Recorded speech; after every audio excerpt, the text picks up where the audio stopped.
तो भारत के खिलाफ नापाक प्लान, मंसूबे खतरनाक, बांग्लादेश में पाकिस्तान की अब आतंकी दुकान और चौतरफा पिटरा पाक, फिर भी बांग्लादेश को बना रहा दूसरा आतंकिस्तान। इस पर बातचीत करने के लिए इस वक्त हमारे साथ major general retired K Sinha defence expert, major general retired Samarpal Toor defence expert, Ehsan आर्चमंडी बलूच नेशनलिस्ट हमारे साथ जुड़ रहे हैं, इरशाद अहमद नेता PMLN थोड़ी देर में हमारे साथ होंगे और मोयाद जाफरी पत्रकार पाकिस्तान हमारे साथ जुड़ रहे हैं। आप सभी मेहमानों का इस्तकबाल करते हैं, स्वागत करते हैं और साथ ही साथ दर्शकों आपका भी एक बार फिर से वेलकम करते हैं। तो सबसे पहले मैं जाफरी साहब से शुरुआत करता हूं, पड़ोसी मुल्क के जाने माने जर्नलिस्ट हैं, काफी सीनियर जर्नलिस्ट हैं। जाफरी साहब, पाकिस्तान की जो स्ट्रेटेजी है ईस्ट पाकिस्तान को दोबारा से काबिज करने की, भारत को काउंटर करने की, भारत को एक और मोर्चे पर फंसाने की, पाकिस्तान ऑलरेडी अपने इतने मुद्दों से घिरा हुआ है, वो बांग्लादेश को क्या दे पाएगा, क्या सपोर्ट दे पाएगा? मोयाद साहब। अस्सलाम वालेकुम, thank you so much for having me over जी, बहुत मेहरबानी। पाकिस्तान किसी को काबिज करने की नहीं, दरअसल मसला भारत का यह है कि भारत के कुछ एस्पिरेशंस हैं रीजनल डोमिनेंस के, इस खित्ते के अंदर, दूसरे ममालिक के अंदर अपनी जगह और अपनी धौंस बिठाए रखने के, मगर वो कामयाब नहीं हो रहे। आप अपने अगर इर्द गिर्द देखें तो नेपाल के साथ भारत, जो जितने आपके हैं नेबर्स हैं, हमसाया मुल्क हैं, चाइना के साथ आपका लद्दाख का मसला है, नेपाल के साथ टेरिटोरियल मसाइल हैं, आपके श्रीलंका के साथ आपने वहां पर भी इंसर्जेंसी करने की कोशिश की, वो कामयाब नहीं हुई, वहां पे भी मसाइल हैं। पाकिस्तान के साथ तो आप जैसा कि जानते हैं भी, आपने बड़ी डिटेल में बताया। और बांग्लादेश एक वाहिद मुल्क था जहां पर भारत अपनी धौंस और अपने मामलात के साथ, और वो जो आप बात कर रहे थे कि आतंक, अब आतंक एक बड़ा अजीब लफ्ज इसलिए है क्योंकि जब मूवमेंट हो रही होती है तो किसी का आतंकवादी, किसी का फ्रीडम फाइटर हुआ करता है और किसी का वो क्या कहते हैं आजादी का सिपाही हुआ करता है। तो उस वक्त जो आतंकवादी था वो भारत था। जब 71 की फौज में हम आतंकवादी कहा करते थे, और मोदी साहब ने तो बांग्लादेश में जाकर तकरीर के अंदर खड़े होकर कहा भी था कि हमने बांग्लादेश को उस पाकिस्तान से अलग करने के अंदर फौजी मदद की और हमारे लोगों ने आकर यहां पर लड़ाई की और खून की नदियां बहाई।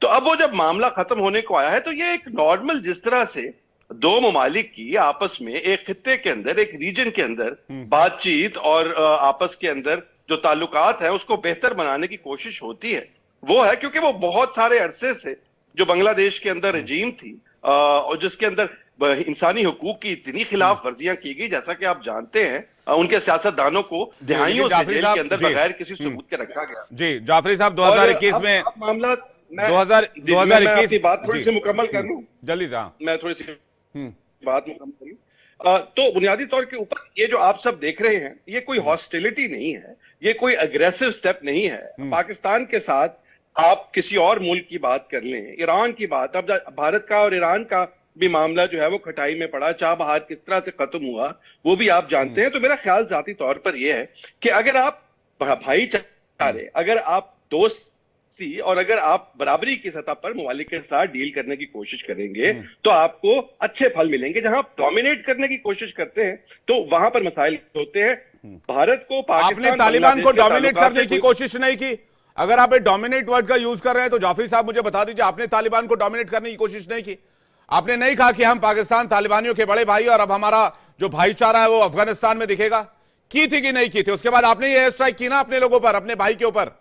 डोमिनेंस इसको कहते हैं जो बेवजह के एयर स्ट्राइक किए जाते हैं। आप लोगों ने तालिबान को अपना भाई बताया, फिर उसी पर एयर स्ट्राइक कर दिया आप लोगों ने। अब सुनिए मेरी बात, फिर आप लोगों ने सिंध बलूचिस्तान में उन लोगों को भाई बताया, आपके मुल्क के लोग, फिर उनके ऊपर आर्मी का स्ट्राइक करवा दिया। इसको कहते हैं डोमिनेंस। भारत ने आज तक ऐसा कोई कदम नहीं उठाया जिसको आप डोमिनेंस कहें। किसी देश में इन्वेस्ट करना है, इसको डोमिनेंस नहीं कहते हैं। आपकी डिक्शनरी में शायद डोमिनेंस वर्ड का अर्थ कुछ और होगा, मुझे नहीं पता कौन सी डिक्शनरी आप लोग पढ़ते हैं। ये अभी जो है, अभी आपसे प्रोग्राम शुरू होने से पहले छत्तीसगढ़ की खबर चल रही थी, मैंने आप ही के चैनल पर सुनी, और वहां पर भी जो लोग, अभी आईईडी का धमाका हुआ है और आपने कहा कि हमारे फौज के जवानों ने उसको नाकाम बना दिया, तो वहां पर जिन लोगों के खिलाफ ऑपरेशन कर रही है आपकी फौज और असम वाले इलाकों में जो ऑपरेशन कर रही है, वहां पर जैसा कि मैंने कल के प्रोग्राम में भी बताया था कि उन इलाकों में कुल मिला के 10,000 आम लोग शहीद हुए हैं, भारत के अपने जो लोग हैं। तो आप जब बात करते हैं कि अपने ही लोगों पर गोली चलाई, तो क्या कोई भी मुल्क हो, मैं इसमें इंडिया को दोषी नहीं ठहराता, बिल्कुल उसी तरह जिस तरह आपको पाकिस्तान, क्योंकि भारत की तो ये पोजीशन है कि आतंक खत्म होना चाहिए, यही पोजीशन है ना जनाब भारत की। तो जब आतंक को खत्म करते हैं, आप करते हैं या हम करते हैं, तो उस ऑपरेशन के दौरान आप लोगों को कोलैटरल डैमेज होता है, हमें भी कोलैटरल डैमेज होता है। हम तो यही बात कहते आए आज तक। ठीक तो है, मेरा ख्याल ये है कि पाकिस्तान और भारत को आपस में एक दूसरे के जो आपके लिए सस्पिशंस हैं, हम सबको एक जगह बैठकर अपने ये जो मसले मसाइल हैं, इनको, अपने सस्पिशंस को दूर करना चाहिए, ताकि एक मुल्क के दूसरे मुल्क की तरफ दोस्ती का हाथ बढ़ाने को भी एक भैया हमने कई बार दोस्ती का हाथ बढ़ाया, हर बार जाफरी साहब हमारे हाथ जले हैं। अब हमें आपकी दोस्ती नहीं चाहिए। बहुत बहुत धन्यवाद। आप हम टीवी पे बातचीत करते रहे, इतनी दोस्ती काफी है, इससे ज्यादा हमारे लिए दिक्कत हो जाती है, हम खतरे में पड़ जाते हैं। आपकी दोस्ती सर, बहुत बहुत शुक्रिया, धन्यवाद आपको, बहुत मुबारक आपकी दोस्ती। और टीवी पर ही राब्ता करेंगे, बहुत अच्छा है।